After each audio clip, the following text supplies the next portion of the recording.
Halo pemirsa, sahabat saya yang akan bercerita dari hati ke hati kali ini adalah seorang wanita tangguh dan entrepreneur muda yang setia menemani sang suami melawan penyakit gagal ginjal kronis.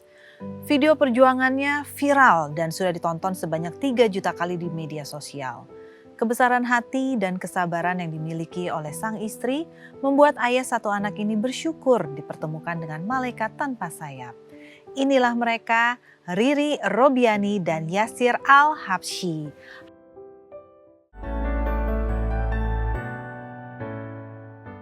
Hai Riri, Yasir, selamat datang. Iya.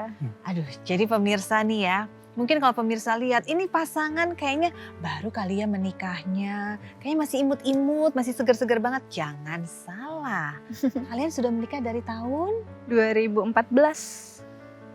Sudah hampir 10 tahun. Iya. Apa sudah anniversary 10 tahunnya udah? Sudah. Sudah 10 tahun menikah. Tapi ini yang menjadi kesan begitu mendalam adalah pada saat Riri hadir di sosial media membagikan cerita mengenai bagaimana perjalanan hidupnya bersama dengan Yasir yang dimana selama 9 tahun terakhir ini Yasir telah menderita gagal ginjal yang kronis di mana harus cuci darah seminggu 2 kali. 2 kali. My God. Yasir, maaf berarti Yasir sekarang usianya? 31. 31. Saat divonis pertama kali mendapatkan vonis itu berarti di usia? 22. Itu kan masih muda banget ya. Iya masih muda. Identiknya ya selama ini kalau kita mendengar orang yang cuci darah, gagal ginjal itu biasanya udah usianya agak lanjut. Kalau Yasir ceritain dikit dong. Ya. Siapa yang mau cerita, Yasir apa Riri? Riri boleh. Ngalah banget ya. Ya udah. Riri bisa ceritain nggak? Pada saat Yasir mengetahui pertama kali itu kalian sudah menikah kan? Sudah. Berapa lama menikah tuh? Baru beberapa bulan setelah menikah. Baru beberapa bulan menikah. Oke. Terus apa yang terjadi pada saat itu? Mulai sebenarnya baru ketahuan sih setelah setahun menikah. Tapi kalau di flashback lagi gejalanya tuh memang muncul di beberapa bulan setelah menikah. Kayak sering pipis tengah malam, sering kebangun untuk pipis tengah malam dan itu kayak hampir setiap hari, bahkan sampai ngompol juga tanpa terasa gitu, saking banyaknya urinnya. Terus sering banget cegukan, sampai yang terparah sih badannya tuh kenaikan berat badan yang signifikan, tapi ternyata itu tuh penumpukan cairan, jadi bengkak seluruh badannya, sama selalu sesak tiap tidur terentang. Oke, ini kan hampir gejala yang bukan orang pikir suatu hal yang membahayakan kan. Pertama, sering pipis tengah malam, ya mungkin karena kebanyakan minum kali ya kan biasa begitu kan orang mikirnya. Terus badan cekukan. Cegukan kan, aduh. Cegukannya tuh lama, bisa sejam 2 jam nggak berhenti. Jadi kan biasanya nggak pernah cegukan tuh, cuman emang kira-kira 5 bulanan sebelum ketahuan itu kenapa ya kok tiba-tiba sekarang lebih sering cegukan, terus lebih mudah dan kalau udah cegukan tuh lama. Gitu. Jadi itu ternyata salah satu gejala. Baik, jadi itu terjadi karena badan ini secara tidak langsung terendam oleh air. Iya. Oke. Baik, coba dilanjutkan lagi. Ini karena bikin kita saling waspada gitu ya pemirsa ya. Oh ini gejala-gejala yang mesti diperhatikan. Tapi yang paling signifikan adalah katanya berat badan naik yang drastis. Iya. Drastisnya tuh seperti apa? Berapa kilo dalam waktu berapa lama? Kayak 3-5 kilo kalau nggak salah. Jadi kelihatan banget bentuknya tuh berubah. Tapi kayak lebih ke bengep gitu loh. Kayak pipinya cabi tapi bukan cabi yang cabi. Tapi lebih ke bengep, kakinya makin lama makin gede, perutnya juga mengeras. Terus kalau ditekan itu dia kayak slowly balik ke normalnya. Jadi kalau kayak daging ke normal langsung balik lagi ke semula kan. Kalau ini tuh ditekan dia lama lagi balik ke semulanya. Ternyata itu tuh air gitu, cairan. Apa hal pertama yang kalian lakukan dulu? Ya kita langsung kontrol ke dokter sih. Oke. Kita mikirnya kan, jadi yang kenapa kita ke dokter tuh udah di tahap yang sesek. Jadi tidur tuh kalau terentang sesek. Kalau duduk gini enggak. Tiap malam tidurnya harus duduk posisinya. Jadi kalau tidur tuh harus duduk gini. Iya. Nah, itu yang menyebabkan kita, ya udah kita periksa ke dokter deh. Oh. Kita langsung ke spesialis paru-paru gitu. Paru. Kan mikirnya kan sesek-sesek paru-paru gitu ya. Benar-benar. Ternyata setelah di ronsen paru-paru aku sehat. Bersih, dirujuk Bersih. sama dokter paru ini ke jantung. Oke. Nah, terdeteksi sebenarnya ada masalah juga di jantungnya. Jadi fokus aja pengobatan jantung tuh selama beberapa bulan, minum obat jantung dan segala macam, tapi tidak kunjung membaik, kondisinya badannya makin bengkak terus. Akhirnya di general check up semuanya lab darah, barulah ketahuan ternyata yang terparahnya itu ginjalnya yang rusak. I see. Sudah di bawah 15% fungsinya. Saat pertama kali tahu sudah di bawah 15%. 15% itu berarti kan dihitung dari 2 buah ginjalnya. Iya. Bisa mengulang kembali pada saat dokter mengatakan bahwa ternyata kondisi utama dari kesehatannya Yasir adalah masalah di ginjalnya yang fungsinya sudah di bawah 15%. Apa yang terjadi dengan kalian? Apa yang dirasakan? Kita nggak langsung percaya sih itu. Oke. Bahkan langsung dokter kan nyuruh langsung cuci darah.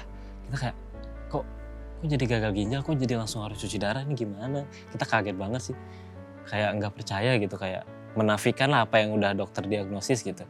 Kita coba ke dokter kedua sama, dokter ketiga sama. Akhirnya udah oke, kita secara medis harus cuci darah. Tapi kita mau coba dulu alternatif dan herbal gitu. Beberapa bulan ya, 4 sampai 5 bulan. Jadi masih denial kalau ini tuh gagal ginjal loh, walaupun udah dari berbagai rumah sakit yang berbeda, dokter-dokter yang berbeda sama semua vonisnya. Tapi kita ambil jalur lain karena kan denger dari omongan orang ya cuci darah itu seserem itu dan katanya umurnya gak akan panjang. Jadi siapa yang mau dok? Kita ambil jalur lain lah. Tapi selama beberapa bulan ambil alternatif, kondisinya ternyata malah makin parah. Ya akhirnya mau tidak mau cuci darah. Apa sih yang dirasakan orang pada saat cuci darah, Yasir? Sebenarnya cuci darah itu kalau udah berjalan, sedang proses berjalan gitu, sebenarnya nggak ada rasanya sih. Paling sakit itu saat dipasang akses awalnya, Disuntik. disuntik yang di sini. Jarumnya juga beda sama kayak buat infus, jarumnya besar. Jarumnya ukurannya Dan 2. gede. Oh, oke. Ya, sampai membekas juga kan di tangan kan. Berarti kalau misalnya seminggu 2 kali ditusuk dengan jarum besar itu? 2 jarumnya. Oke. Iya.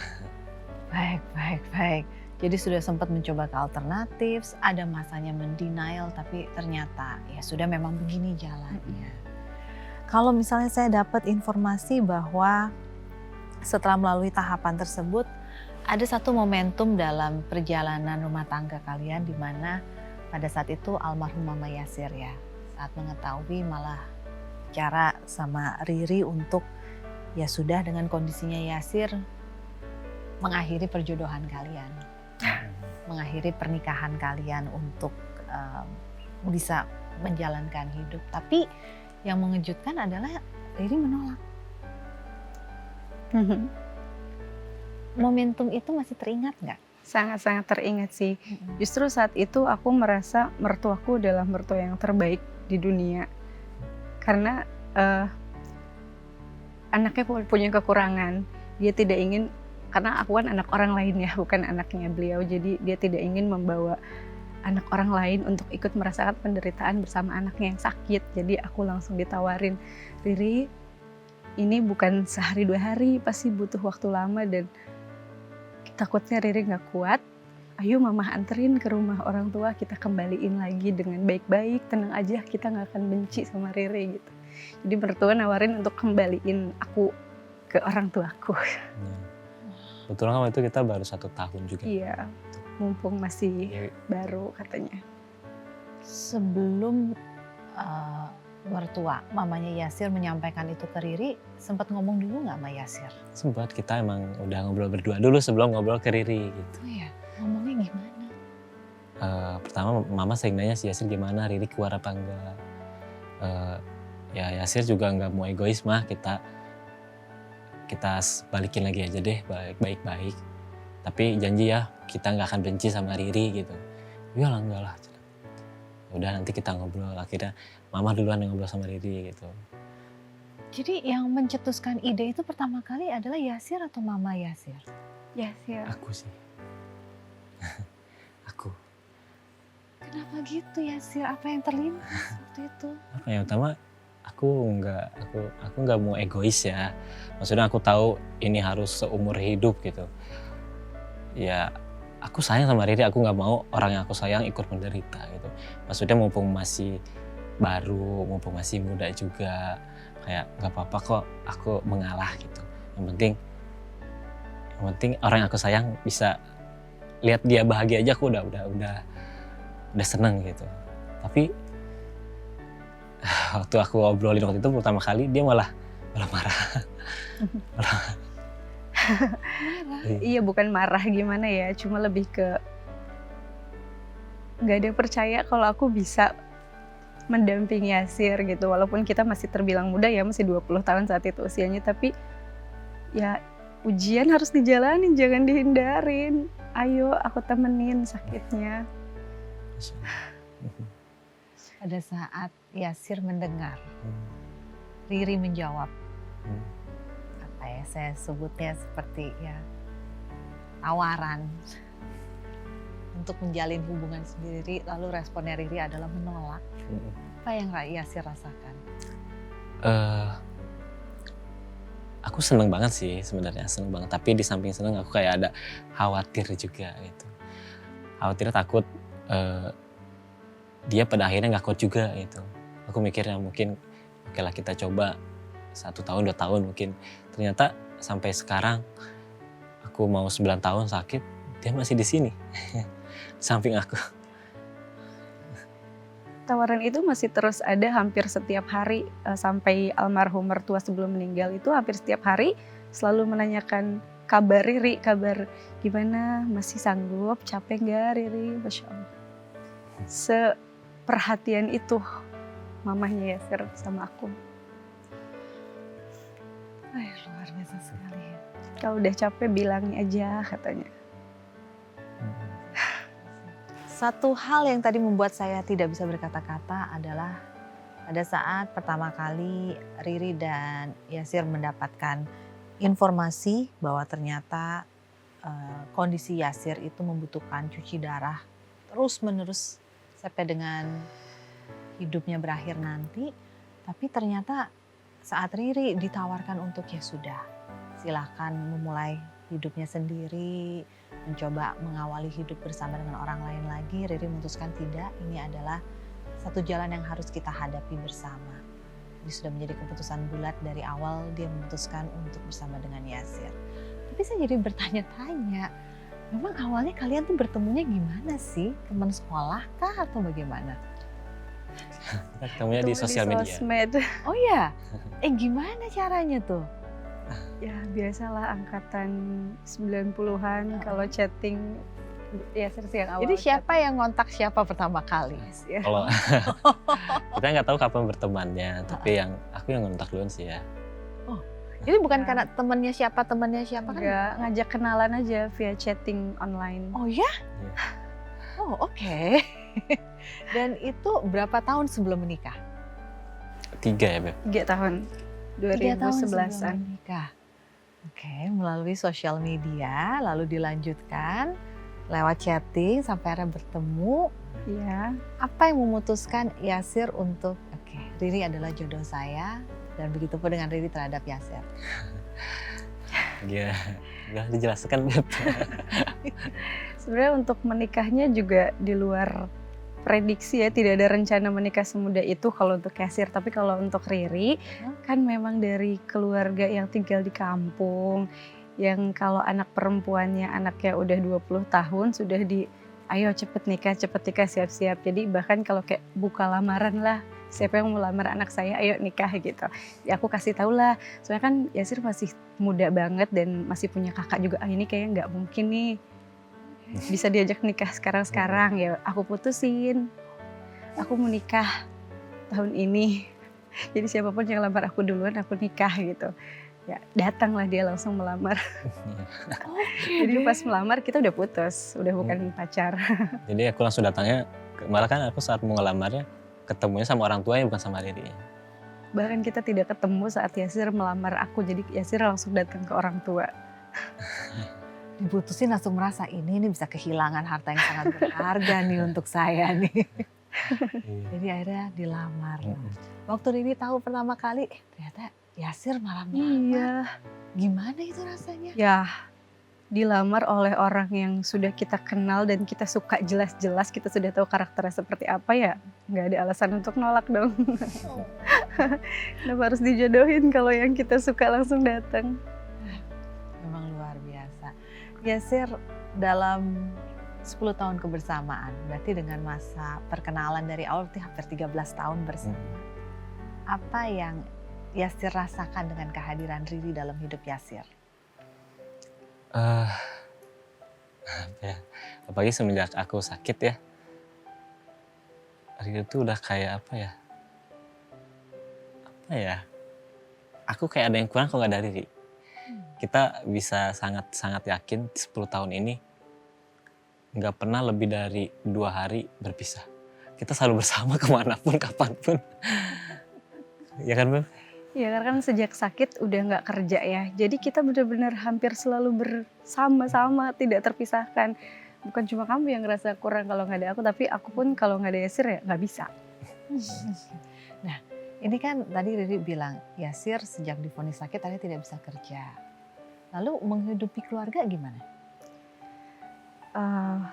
Struggle ya di tahun-tahun pertama dan kedua, pasti kita paling sulit kita terjatuh dari segi finansial, fisik, mental, semuanya lagi di bawah banget.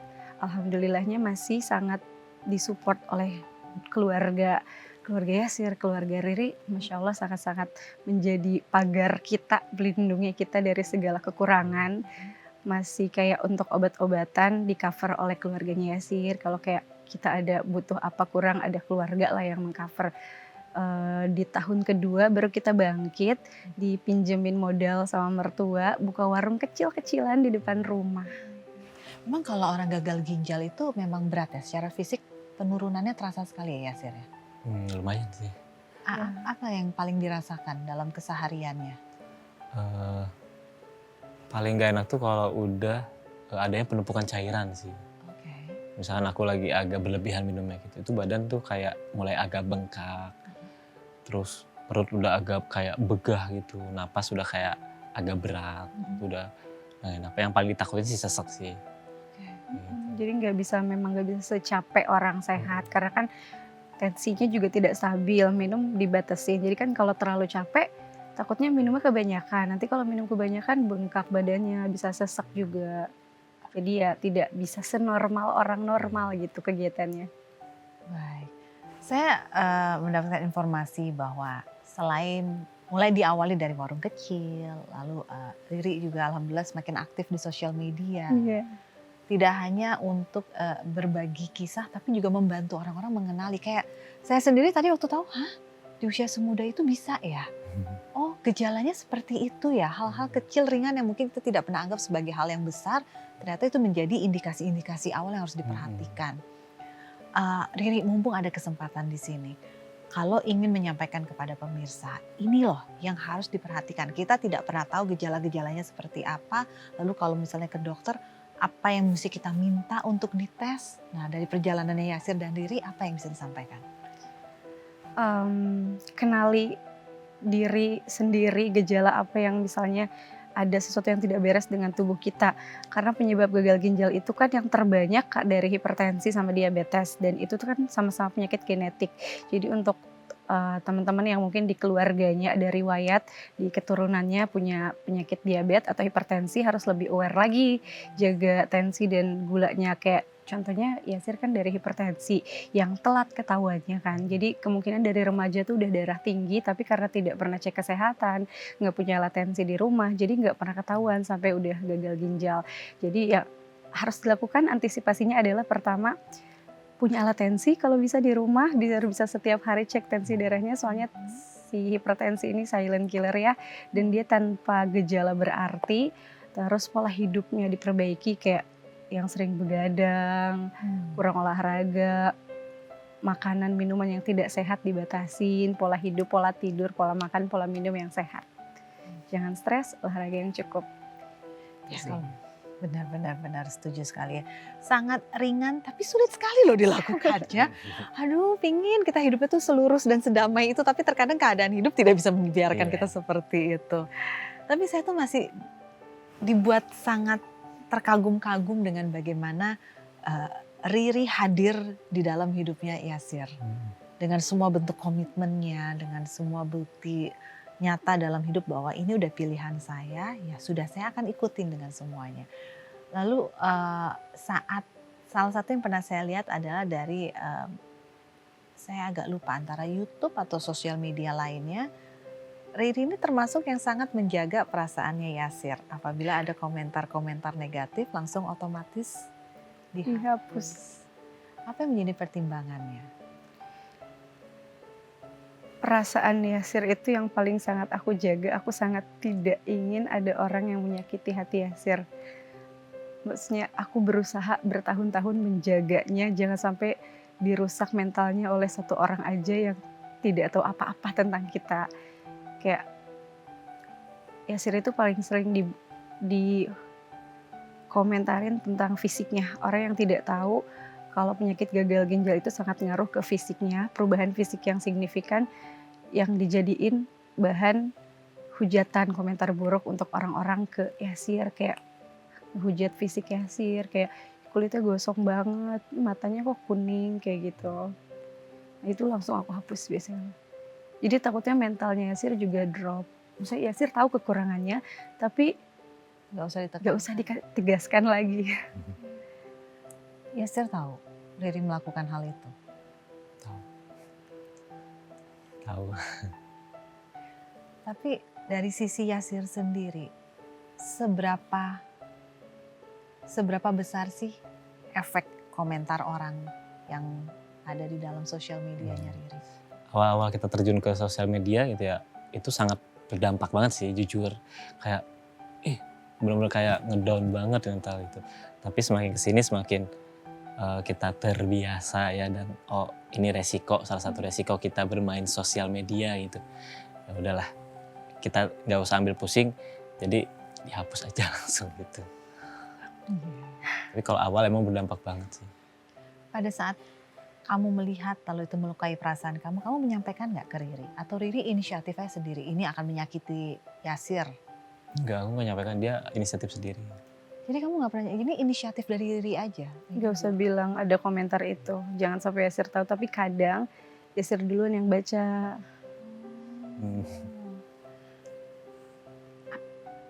Bukan bermaksud mengorek lebih dalam, tapi ini satu pembelajaran.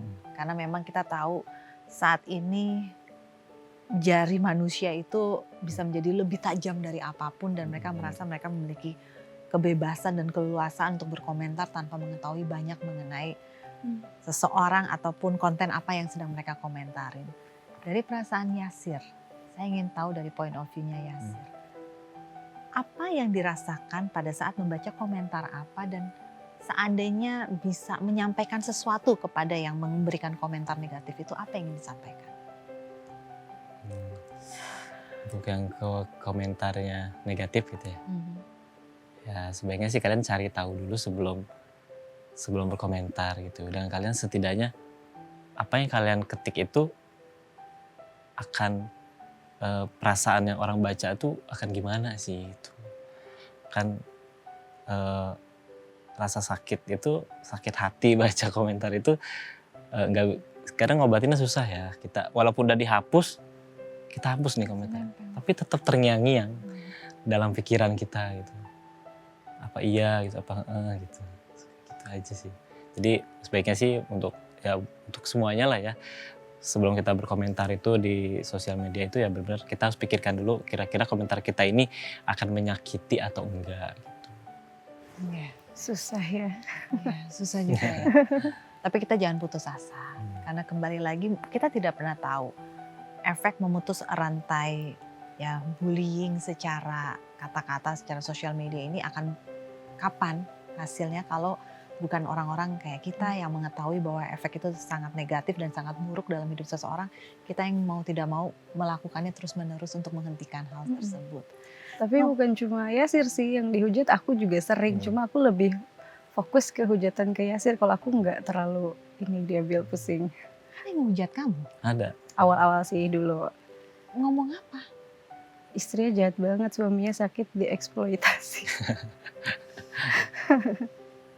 Sudah benar kata kamu ya, kalau tidak tahu begitu mendalam seharusnya tidak bisa ikut, nggak usah lah ikutan komentar. Tapi sempet ngaruh banget sih.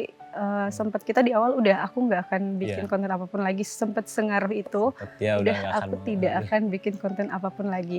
Tapi ada hal momen yang membangkitkan kita untuk terus ngonten. Itu apa? Jadi kita dapat saat video kita viral, kita dapat banyak banget ucapan terima kasih lewat email dan berbagai macam dari orang-orang yang merasa hampir di ujung tanduk hidupnya, tapi karena lewat video kita mereka jadi bangkit lagi. Bahkan ada pasangan-pasangan yang hampir bercerai cuma karena masalah ekonomi. Lihat kita diujinya seberat ini masih bertahan, rujuk lagi. Dan komentar jahat tuh jadi kalah semua, jadi cuma 1:1000 dibanding komentar baik. Makanya kita lanjut sampai sekarang, bertahan sampai sekarang. Luar biasa. Terima kasih loh, benar sih, itu benar sekali sih. Benar bahwa kita tidak pernah tahu inspirasi dan bagaimana apa yang kita sampaikan itu bisa menyentuh orang sampai seberapa dalamnya. 10 tahun menikah, kalian sudah punya anak kan? Sudah, alhamdulillah. Umur berapa sekarang? Umur 5 tahun. 5 tahun, berarti sempat tidak ada anak 5 tahun pernikahan. Iya, 5 tahun. Itu memang kan menunda atau bagaimana? Enggak sih ya, memang belum dikasih Dikasih aja. aja. Cuma memang ditambah Yasir sakit kan, dokter juga bilang fokus aja ke Yasir sakit, jadi juga kita pasrah aja sih. Tapi alhamdulillah ternyata dititipin juga di tahun ke-4 Yasir sakit, baru aku hamil. Bagaimana rasanya pada saat tahu? Itu kayak aku tuh kayak dikasih nyawa kedua. Kayak dikasih nyawa lagi sama Allah gitu. Aku jadi benar-benar kayak lebih semangat menjalani hidup. Yang tadinya kayak kadang kayak nggak ada artinya lagi aku hidup, sekarang aku kayak aku ada artinya sekarang hidup. Aku pengen merawat Zain, aku ingin mendidik Zain anak kita gitu. Ingin melihat dia bertumbuh besar. Dan di waktu yang sangat tepat sih hamilnya. Jadi 2017 itu kan sempat waktu paling ngedropnya kondisinya Yasir kan. Jadi sempat kritis, komplikasinya parah banget lah. Dan sudah hampir nyerah. Jadi sudah kayak, udah aku mau nyerah aja, aku nggak usah cuci darah lagi, aku mau nunggu waktu aku aja. Tapi aku belum nyerah. Aku tetap berusaha untuk bangkit, berusaha untuk bujuk ke rumah sakit. Tapi semangatnya belum naik. Jadi dia masih keterpaksaan demi aku aja berangkat ke rumah sakit. Sampai akhirnya di 2018 hamil, semangatnya sudah kembali lagi. Bahkan ya saat aku sudah tidak bisa membangkitkan, Allah kasih bala bantuan untuk membantuin aku bangkitin semangatnya. Dan ternyata anak kita yang sekarang jadi penyemangat hidup paling besar untuk Yasir. Itu kenapa bilang itu adalah nyawa kedua. Karena ternyata pada saat itu Yasir sudah masuk tahap, sudah mau Hampir nyerah. Jadi waktu itu aku komplikasi yang benar-benar ya, udah semuanya kerasa. Dari pertama ginjal. Dari ginjal aku kena TB paru. Di TB paru fungsi hati aku melonjak karena obatnya. Terus jantung juga membengkak. Di waktu bersamaan. Iya, waktu bersamaan itu. Ya bahkan kita aja nggak tahu, Yasir aja kadang aku masih ada sampai hari ini gitu. Saya mikir Mengingat gitu. waktu itu kondisinya sudah separah itu. Dan ternyata kita tidak pernah tahu rencana Tuhan ya. Dihadirkanlah penyemangat hidup berikutnya untuk Yasir. Lalu bagaimana kamu ngejalaninnya? Bersama dengan suami yang memang berada dalam kondisi yang sedang butuh support luar biasa. Di saat yang bersamaan dalam diri kamu juga sedang ada buah hati. Bagaimana kamu menjalaninya tuh, Ri? Dimudahkan semuanya dari hamil sampai melahirkan. Sampai seminggu sebelum melahirkan aku masih rutin antar cuci darah. Sampai hamil besar. Sampai perawat-perawat rumah sakit, Riri udah tuh libur dulu, Kapan itu udah gede. cutinya? Bahkan saat aku melahirkan, Yasir cuci darah. Di hari yang bersamaan. Kita berjuang bareng-bareng di hari yang sama. Aku proses melahirkan, Yasir proses cuci darah. Itu apa yang di benak kamu Yasir pada saat ini istri saya sedang mau melahirkan loh, tapi saya harus cuci darah. Jadi kamu pertama kontrasi itu jam 3 ya. Jam 3 kita ke bidan. baru pembukaan 1 kita pulang lagi, terus dia udah mulai kerasa lagi di jam 6:30 kita ke bidan lagi. Tapi itu berbarengan dengan jadwal cuci darah aku. Sebenarnya aku udah bilang kamu berangkat aja, tenang, aku banyak yang jagain, banyak keluarganya. Tadi Yasir nggak mau, aku libur skip aja dulu cuci darahnya, aku mau nemenin kamu. Sedangkan kan kondisi Yasir udah mengkhawatirkan kalau skip cuci darah takutnya malah drop kan. Aku gak apa-apa, kamu berangkat. Aku mau kamu dalam kondisi baik-baik saja saat anak kita lahir. Akhirnya berangkat deh. Tapi dikasih rezeki, anak kita nunggu ayahnya sepertinya. Jadi begitu Yasir pulang, anak kita lahir. Iya, dia benar-benar hampir nyaris bareng lah gitu. Aku datang, itu lahir ya. Anak kita. Oh my God, perjalanan hidup kalian luar biasanya. Insyaallah.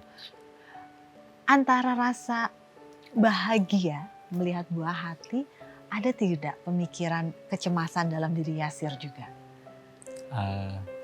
Ada sih, aku selalu ada kalau aku meninggal gimana gitu. Jadi aku kayak sudah nyiapin gitu ya, kayak karena kalau kita suka ngobrol gitu, Beb, kalau misalkan aku meninggal duluan. Tapi kalau Riris langsung marah terus sih, dia langsung marah, gue langsung nangis kalau aku ngobrol. Maksudnya Hampir setiap hari obrolan tentang kesiapan untuk ditinggalkan tuh hampir setiap hari. Yasir ngobrolin itu. Jadi udah jalanin aja, nggak ada yang tahu apa yang terjadi ke depan. ya Apa yang sebenarnya Yasir menjadi kekhawatiran Yasir nomor 1? Kan kalau Riri kan terlihat orangnya sangat tabah dalam menghadapi ini dan memiliki keyakinan bahwa apapun itu ayo kita jalanin aja. Tapi tidak menutup kemungkinan di dalam pikiran Yasir pasti ada hal-hal yang ingin diwujudkan sebagai bentuk, ya baik itu pencegahan, baik itu sebagai persiapan. Tapi apa sebenarnya dalam diri pikiran Yasir? Apa yang ingin disiapkan dulu untuk hal yang terburuk itu apa? Aku sih sejauh ini pertama misalkan nafkah gitu ya. Misalkan aku nggak ada, gimana nanti Riri mencari nafkah untuk membiayai semua hidup anak kita gitu. Terus aku sih kadang suka kayak gini ya, Beb, nanti kalau aku meninggal, kalau kamu mau nikah lagi boleh kok, tapi pastikan dia lelakinya yang baik gitu. Dia sayang juga sama Zen. Suka gitu kadang. Udah sih itu aja ya. Gimana rasanya kamu mendengar kayak begitu? Untuk sekarang sih masih suka marah dan nangis ya, tapi karena sesering itu, yain aja kita tidak pernah tahu apa yang terjadi dalam hidup kita, bahkan 1 menit ke depan kita nggak tahu apa yang terjadi. Jadi aku tidak pernah menjanjikan apapun, kayak aku tidak pernah menjanjikan kesetiaan sampai sekarang loh. Kita jalanin aja, aku selalu bilang jalanin aja, yuk jalanin aja gitu. Untuk yang Yasir omongin tadi, kayak kalau ditinggal Yasir apa akan menikah lagi, juga aku nggak berani bilang gak akan nikah lagi, kita kan nggak tahu apa yang terjadi. Cuma Yasir sih sejauh ini lebih mempersiapkan mental anak kita. Anak kita sudah kita kasih tahu segala sesuatunya dari umur 2 tahun sampai di umur 5 tahun ini sudah nyaris sangat-sangat paham tentang kondisi orang tuanya. Kenapa sih dia ditinggalin terus ke rumah sakit? Kenapa sih ayahnya harus ke rumah sakit terus sesering itu? Bahkan sudah tahu penyakitnya namanya apa, kenapa bisa sakit seperti itu, apa aja yang nggak boleh, sudah sangat mengerti. Dan Yasir selalu bilang kalau Abi meninggal, jagain ibu ya. Dia bahkan sudah sesiap itu untuk menggantikan posisi ayahnya di usia yang baru 5 tahun. Bagaimana caranya mengkomunikasikan semua hal itu kepada anak yang masih berusia mulai dari 2 tahun sampai sekarang 5 tahun. Bahkan untuk yang dewasa saja kita butuh banyak waktu dan kemampuan untuk berpikir yang tidak memakan 1-2 hari loh, bisa lama sekali untuk mencernanya. Bagaimana? Hadiah juga ya dari Allah, diberikan anak yang semudah itu diajak komunikasinya dan secepat itu mencerna setiap yang kita jelaskan. Kita berusaha menjelaskan dengan yang sebenar-benarnya, tidak dibuat dalam bahasa anak-anak tapi yang mudah dimengerti juga. Sering juga diajak nemenin cuci darah. Jadi dia lihat langsung, terus dia tahu kayak apa yang dilarang untuk abinya. Jadi ketika misalnya dia lihat abinya lagi minum, Bi ingat gak boleh banyak-banyak minumnya, nanti sesek loh. Jadi udah paham tentang gagal ginjal, cuci darah, dan segala macam embel-embelnya. Kita juga gak ngerti kenapa dia bisa semudah itu mengerti. Aku suka bahas ke anak kita tuh, kematian tuh bukan sesuatu yang menakutkan gitu. Maksudnya Zen, setiap makhluk hidup itu pasti semuanya meninggal, cuma kita nggak tahu kapan gitu. Jadi Zen harus tahu kita itu semua pasti meninggal, Nah, tidak tahu kapan, jadi harus siap ditinggalkan. Kalau saya melihat dan mendengar sepanjang kita berbicara dari hati ke hati ini, saya merasakan ketegaran yang luar biasa. Baik dari Riri dan Yasir pun juga memiliki itu. Tapi kalau boleh menarik kesimpulan dari 10 tahun kebersamaan dalam pernikahan, 13 tahun dalam kebersamaan dari awal mengenal, di mana titik terendah yang dialami Yasir dan Riri masing-masing? Yasir pada momentum apa ngerasa ini udah paling rendah dalam hidupnya? saat momentum sebelum punya anak. Sepertinya sama sih di yang tahun 2017 itu, aku merasa titik terendah saat bahkan aku sendiri sudah tidak bisa membujuk Yasir untuk tetap bertahan saat Yasir mau menyerah. Itu titik terendah aku saat di perjalanan menuju IGD. Ingat banget hari itu perjalanan menuju IGD, di mobil Yasir sudah berpamitan. Itu titik terendah aku. Tidak pernah ada yang separah itu. Berpamitan itu bagaimana? Minta maaf kalau punya salah. Maksudnya dia yakin saat itu waktunya untuk pergi. Jadi waktu itu kondisi lagi bener-bener yang benar-benar sesak, gak bisa napas. Aku sampai pakai oksigen kan di mobil juga. Yang udah napas udah kayak udah gitu. Ada satu titik tarikan nafas saat itu. Titik terendah. Udah minta maaf ke semuanya gitu, ke orang tua itu mama masih ada ya. Ke mama, ke Riri, gitu, semuanya. Tapi ternyata aku dikasih oksigen. Jadi waktu itu ngebaiknya aku gara-gara cuci darah juga ya. Jadi setelah cuci darah, ternyata aku kayak sempat kayak tidur sebentar, pas bangun kayak Kritis, kamu berjam-jam tidak sadar. iya. Nunggu Yasir sadar aja bener-bener selama itu, padahal cuma kayak 4 apa 5 jam seingatku. Tapi selama itu berharap, ya Allah, berharap dia bangun. Berharap dia bangun saat itu sih. Pokoknya sampai ke kondisi stabil lagi tuh, masa-masa terpuruk tuh di tahun 2017 itu. Kalau buat aku, sama. Itu momen terberat kita emang. Lalu pada saat Yasir akhirnya sadar, apa yang terlintas pertama kali di benaknya Riri? Aku akan lebih ekstra menjadi istri yang jauh lebih baik. Aku akan lebih ekstra lagi menjaga Yasir dari hal apapun, dari hal jahat apapun di seluruh dunia ini. Berjanji, itu kan doa aku kan selama berjam-jam, kalau Yasir bangun aku janji akan jadi istri yang lebih baik lagi, itu aja. Yasir, kamu mendengar itu dari Riri, apa yang ada di benak kamu? Salah satu faktor kenapa aku masih semangat sampai sekarang. Pada saat momen terendah itu, lalu kamu sadar Yasir, lalu kamu berhasil melewati hari-hari seterusnya. Apa yang paling kamu syukuri dalam hidup? Aku selalu bersyukur Tuhan masih membuat hati Riri itu terus mencintai aku gitu. Ya Tuhan, terima kasih Kau telah membuat hati Riri itu terus mencintai aku gitu. Dari awal saya berbincang-bincang dengan Riri dan Yasir. Semua hal kebaikan, semua rasa syukur yang mereka ucapkan, yang mereka rasakan, pasti tentang pasangannya. Doanya Riri, janjinya Riri adalah ingin menjadi lebih baik untuk Yasir. Rasa bersyukur Yasir, doanya Yasir adalah menjadi dan mensyukuri kebaikan yang dia dapatkan dari Riri.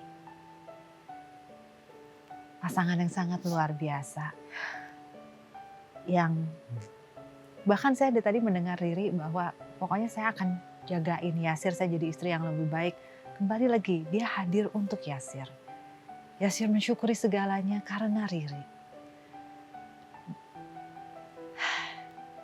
Padahal di usia pasangan yang masih tergolong muda dari segi usia biologis, tapi bisa merasakan rasa begitu dalam layaknya pasangan yang udah menjalankan kehidupan jauh lebih lama.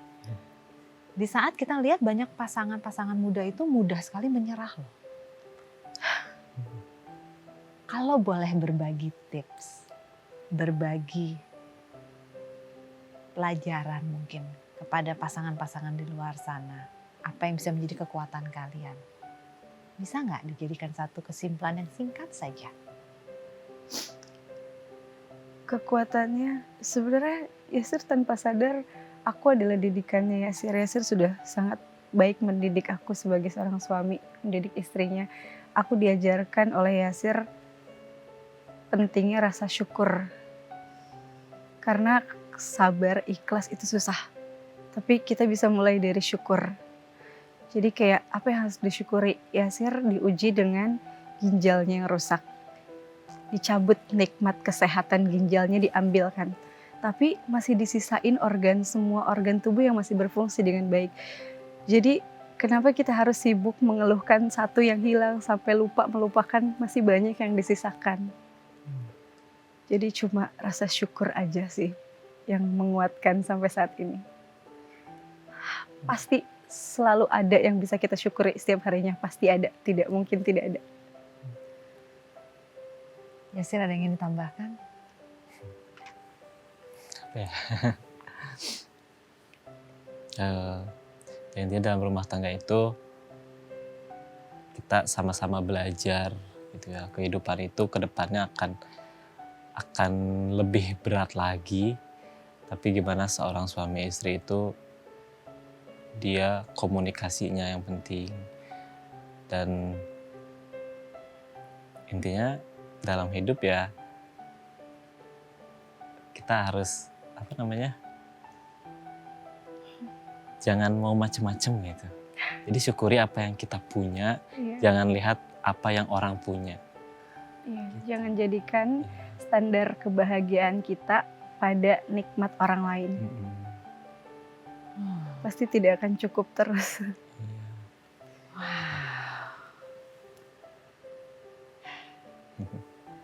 Kayaknya kalau misalnya orang bilang mau dapat nasihat menjaga atau mempertahankan perkawinan, datanglah kepada mereka yang jauh lebih dewasa. Enggak tentu. Yasir dan Riri dari segi usia masih cukup muda, masih di usia yang prima, tapi dapat pelajaran hidup yang begitu luar biasa dan bisa membagikannya kepada kita semua ya pemirsa. Luar biasa. Dari tadi ada satu yang menarik saya pada saat Yasir bilang salah satu kunci yang bisa menjaga dan mempertahankan hubungan mereka adalah komunikasi. Nah, di sini di hati ke hati terkadang banyak hal kita merasa sudah saya sampaikan semuanya. Dia sudah tahu saya sudah tahu dia tanpa perlu menambahkan kata-kata. Tapi kadang-kadang ada loh yang perlu dibantu dengan kalimat-kalimat awal lalu dilengkapi dengan apa yang ada di hati. Nah, jadi Riri, Yasir silakan diambil. Di sini ada beberapa kertas. Silakan. Yang hijau? Boleh yang mana aja tuh, ada beberapa. Oke, Yasir juga silakan. Jangan dibuka dulu. Oke. Nah, di dalamnya ini ada kalimat yang belum sempurna, belum terlengkapi dengan baik karena harus diisi dengan apa yang ada di benak Riri maupun Yasir pada saat membacanya. Silahkan, mungkin boleh dimulai dari Yasir dulu. Oke. Yasir dulu, bacakan. Ini adalah kalimat untuk Riri.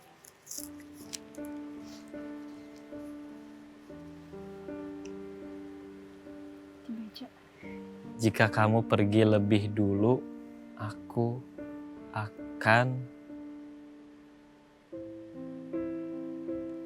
akan tidak lebih takut lagi akan datangnya kematian kepada aku. karena aku akan segera berjumpa dengan kamu.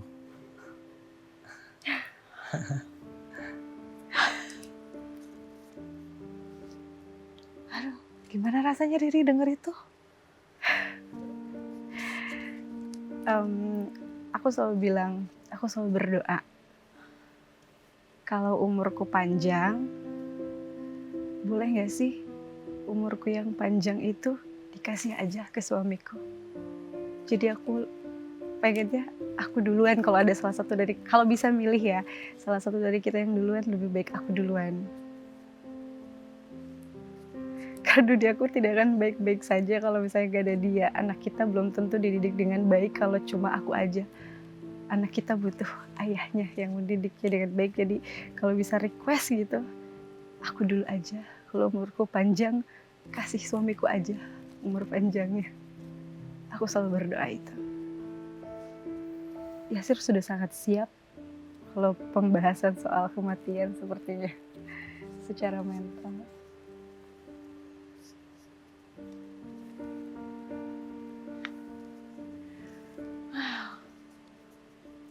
Apakah ini yang disebut cinta sejati? Saat kita menaruh orang yang kita cintai melebihi posisi kita sebagai diri kita sendiri. Wow. Episode yang luar biasa hari ini. Baik, sekarang Riri silakan dibuka dan membacakan untuk Yasir. Aku sedih jika kamu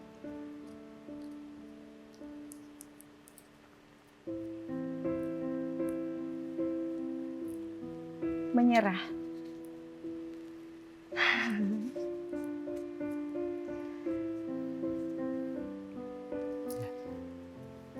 Aku gak akan nyerah. Janji. Udah kamu. Udah hancur, langsung runtuh segala pertahanan aku kalau denger Yasir nyerah gitu pada sakitnya. Kasih ya. Terima kasih banyak loh Yasir, Riri. Sama-sama kakak. Cerita yang kalian bagikan bukan sekedar pembelajaran bagi kita semua di sini untuk sadar terhadap kesehatan, untuk aware dengan apa yang ada di tubuh kita. Tapi juga bagaimana kita bertahan, tidak mudah menyerah, tegar menghadapi semuanya. Dan membuktikan komitmen dalam arti sesungguhnya. Bukan sekedar janji yang diucapkan di awal atau di saat kita merasa paling berbahagia, paling senang dalam hidup kita. Tapi benar-benar menjalankan janji dan komitmen yang kita ucapkan pada saat itu. Dan wujud itu terlihat nyata dalam diri Riri dan juga Yasir. Dan satu hal lagi tambahan yang mungkin saya rasakan dengan kehadiran Riri dan Yasir adalah cinta sejati. Wujud dari sebuah cinta di mana kita sampai mendahulukan, memprioritaskan orang yang kita cintai di atas diri kita sendiri. Terima kasih Yasir, terima kasih Riri. Sama-sama. Terima kasih juga. Terima kasih kembali. Salam buat si kecil di rumah. Si penyemangat hidupnya Yasir juga. Salam untuk keluarga semua. Luar biasa sekali kisah yang kita hadirkan di Hati ke Hati kali ini.